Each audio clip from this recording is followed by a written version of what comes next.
안녕하세요. 오늘은 우리가 순하게 산다라는 게 어떤 것일까 하는 주제를 갖고 말씀드릴까 합니다.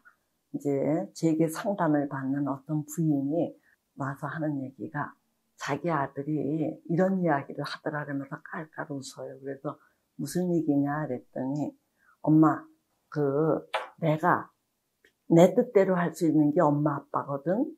그런데 엄마 아빠도 때로는 내 마음에 안 들어. 그렇지만 코딩은 내가 하라는 대로 해. 그래서 정말 그게 좋아. 이러더래요. 그래서 제가 깜짝 놀라서 아니 이게 코딩이라는 게 이제 컴퓨터에서 뭔가 우리 명령어잖아요. 그거를 초등학교 1학년 아들이 합니까? 그랬더니 요즘 어린이들이 그런 자기가 이렇게 이제 주문을 하는 대로 이렇게 하는 프로그램이 나온대요, 어린이용. 그러니까 이 초등학교 1학년 아들이 이제 자기가 그런 명령어를 탁탁 넣으면은 이 컴퓨터가 명령을 받은 대로 확 이렇게 움직이니까 그게 너무 좋더라는 얘기예요. 그래서 제가 박장대소를 하면서 아이고, 그 꼬마도 자기 뜻대로 뭔가 돌아가야 그렇게 신나하는구나. 그럴 때 이제 그거는 물리적으로 지가 명령을 주는 대로 돌아가는 건데 엄마 아빠도 내 뜻대로 안 돼서 때로는 마땅치 않다. 이 얘기가 굉장히 웃기는 거예요. 그래서 참 웃은 적이 있습니다. 그래서 이제 누군가는 말을 하기를 이 세상이 왜 고인 줄 아느냐 그러면서 자기 뜻대로 자기가 원하는 대로 돌아가지 않기 때문에 이 세상이 고다 이러더래요. 자, 그래서 우리가 그러면 원한다는 게 이게 과연 뭐냐는 얘기예요. 사실 저도 어렸을 때 저는 이 꼬마였을 때 내 중에 굉장히 행복하게 잘 살 줄 알았어요.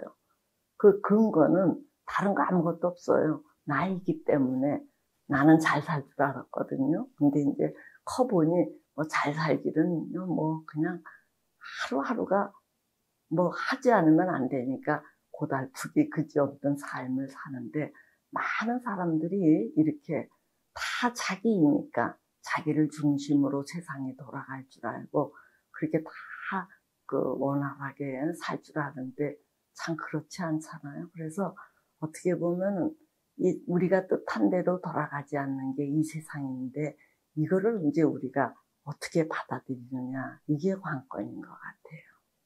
얼마 전에 또 다른 부인은 저한테 와서 하는 얘기가 자기 아들이 공부를 퍽 잘했대요. 그래서 이제 공부 잘하는 아이들이 모이는 그런 특수한 학교에 이렇게 진학을 했는데 워낙 거기에는 또 공부 잘하는 애들만 모여서 그런지 자기 아들이 그 학교에 가서 중간 이하로 이 성적이 뚝 떨어지더래요. 그러니까 이제 아들이 그 성적을 만회하기 위해서 애를 많이 쓰더래요. 그래도 이 좀처럼 성적이 올라가지를 않으니까 애가 어느 순간부터는 이 게임을 하는데 그렇다고 공부를 완전히 포기하고 게임만 하지는 않고 하여튼 이제 엄마 기대만큼 공부를 열심히 안 한대요. 그래서 자기가 애를 태우는데 어느 날 아들이 떡하니 엄마한테 와서 하는 얘기가 엄마, 내 친구 애들은 너무 불쌍해 이러더래요. 그래서 왜 그러니? 그랬더니 걔네들 엄마들이 다 높게 눈을 뜨고 여기 가라, 이 학원 가라, 이렇게 해라. 이게 다 진두주의를 하는데 이 애들이, 이 머슴 애들이 꼼짝을 못하고 다 그 어머니가 시키는 대로 로봇처럼 움직인다면서 그 애들이 불쌍하다 이러더래요. 그러면서 엄마는 나에게 다 그렇게 시키지 않잖아. 그래서 나는 엄마가 매우 좋아. 이렇게 하더래요. 그래서 제가 그 얘기를 듣고 아들이 그렇게 좋아한다고 얘기할 정도로 아들에게 뭔가 이렇게 푸시하거나 요구를 안 하시나 보죠. 그러니까 이 어머니가 하는 얘기가 지도 열심히 하고 싶은데 그게 잘 안 돼서 그러는데 거기다가 어떻게 푸시를 해요. 이렇게 얘기를 하면서 아들이 딱 해서 푸시를 못 하겠대요. 근데 이렇게 얘기하는 그 어머니가 뭔가 전문직에 있거나 대단히 많이 배운 분은 아닌데 제가 이렇게 다시 보게 되더라고요. 아, 이 어머니가 자기 욕심이 왜 엄마인데 욕심이 없겠어요. 아들에 대한 욕심이 있지만서도 그 아들이 지도 하다가 잘 안 돼서 열심히 할 의욕을 잃은 아들에게 막 차마 밀어붙이지 못하는 이 엄마가 상당히 괜찮아 보이는 거예요. 그래서 제가 아유 그렇게 말씀하시니까 다시 보여요. 내 욕심보다도 아들을 배려하고 딱하게 여기시는 마음이 돋보입니다. 이렇게 얘기를 했더니 이 엄마가 깔깔 웃으면서 제 속은 너무너무 타지요. 아주 바글바글하고 진땀이 나도 그렇게 얘기한다고 해서 될 것 같지가 않아서 입을 다물어요. 그러면서 이 엄마가 하는 얘기가 공부는 노력한다고 되는 게 아니라 이 부모 머리를 쫓아간다라고 어디서 이야기를 들었대요. 그러니까 나도 뭐 학교 다닐 때 내가 그렇게 공부를 잘했나 이 생각이 들어서 밀어붙일 수가 없다 이렇게 얘기를 하길래 저는 그 이야기를 듣고서도 이 엄마가 상당히 양심적이라는 생각을 했어요. 언젠가 한번 이야기를 했듯이 굉장히 이 고등학생들이 많이 보는 이 참고서를 써서 돈을 많이 벌었던 분이 학교를 건립하고 이제 그분이 TV에 나와서 하는 이야기가 부모들이 아무리 돈을 쏟아붓고 이렇게 자녀를 공부시키려고 해도 그 유전인자가 95% 이상을 차지하는 거지 그렇게 막 들들 볶는다고 쏟아붓는다고 잘하는 거 아닙니다. 이 이야기를 들은 적이 있거든요. 자, 그래서 우리가 너무 우리 욕심껏 하려고 하지 말자는 얘기예요. 어차피 이 세상은 우리 뜻대로 되는 게 아니에요. 그래서 고인 것도 사시고.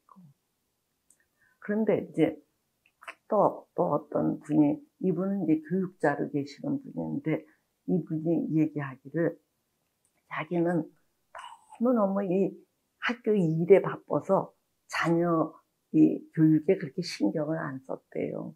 근데 다행히 남편이 아주 자상하고 꼼꼼한 분이래요. 그래서 오히려 남편이 애들을 이렇게 이제 더 신경을 썼는데 어쨌든 그 자기 아들이 기숙학교에 이제 갔고 고등학교를 그러고 어떻게 하다가 의대를 갔대요.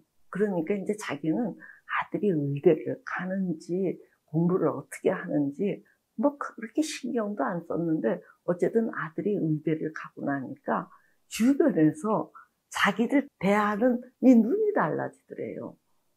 어떻게 그렇게 아들을 잘 키웠느냐 그러면서 자기를 대단하게 이렇게 우러러보니까 그때 자기가 내가 이런 대접을 받을 자격이 있나? 이런 생각이 들으면서도 기분이 굉장히 좋더라는 거예요. 그렇게 대접을 받으니까.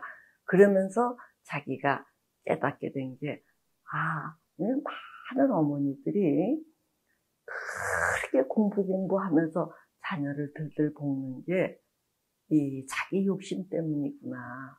응? 자녀가 그렇게 해서 좋은 데 가면은 그만큼 사람들이 자기를 알아주고 우쭐해주고 대접받으니까 그래서 그렇구나. 이런 생각이 들더라는 얘기예요.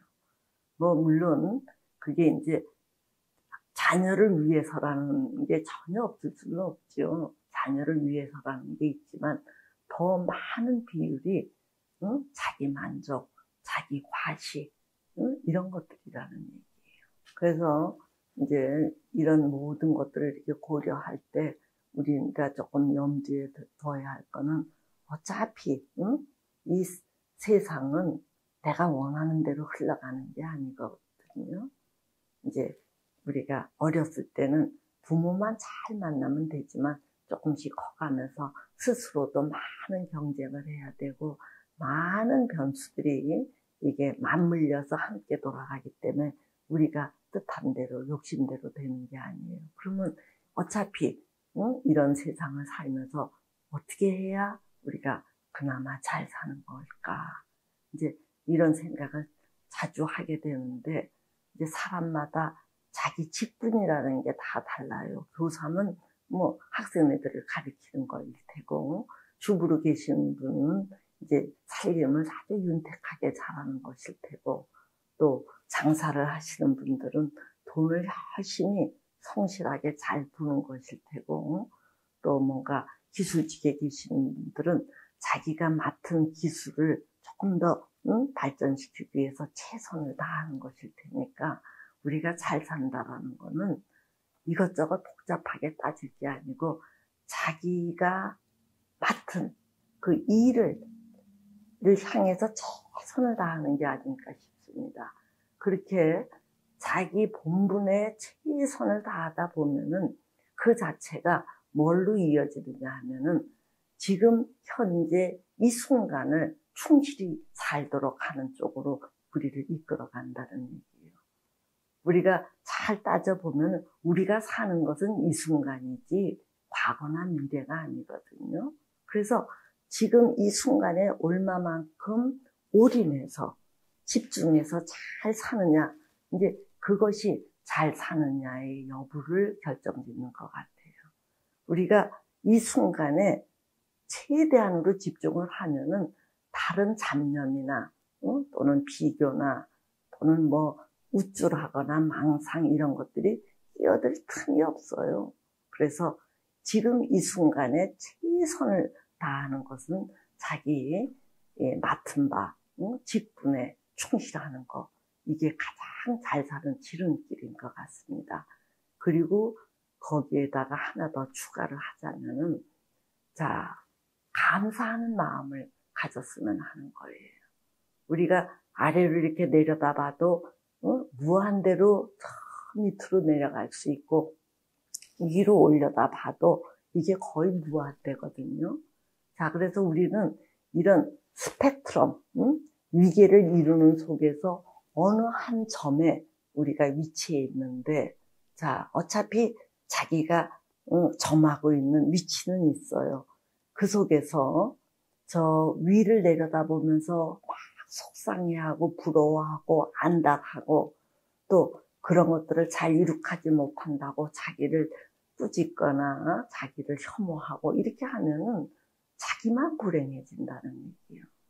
자, 그러니까 자, 내가 다소 부족해도 또 내가 다소 불평하더라도 저 아래를 내려다보면서 그래, 더 나쁘지 않은 게 얼마나 다행이냐, 이 정도도 견딜만 하다. 자, 막 이런 거에 이제 자기 주어진 거에 흡족하지는 않지만 애써 감사하는 버릇을 자꾸 길들이다 보면은 정말 어느 순간 감사하게 된다는 얘기예요. 그래서 어차피 내 뜻대로 안 되는 이러한 삶을 살아가면서 우리가 잘 사는 팁을 드리자면은 두 가지다. 하나는 지금 이 순간에 최대한으로 집중하면서 자기 직분에 충실하자는 거. 그리고 두 번째는 이왕이면은 감사하면서 살다 보면은 정말 마음이 안정되고 진짜 견딜만 할 뿐만 아니라 감사하게 된다는 거. 그래서 오늘도 여러분들께서 정말 힘들어하고 불편해하시는 분들이 많으리라 여겨요. 그렇더라도 그래, 여러 가지 생각할 거 없이 지금 내가 하는 거에 최선을 다하자. 그리고 감사하자. 이런 마음으로 지내시길 바랍니다. 예.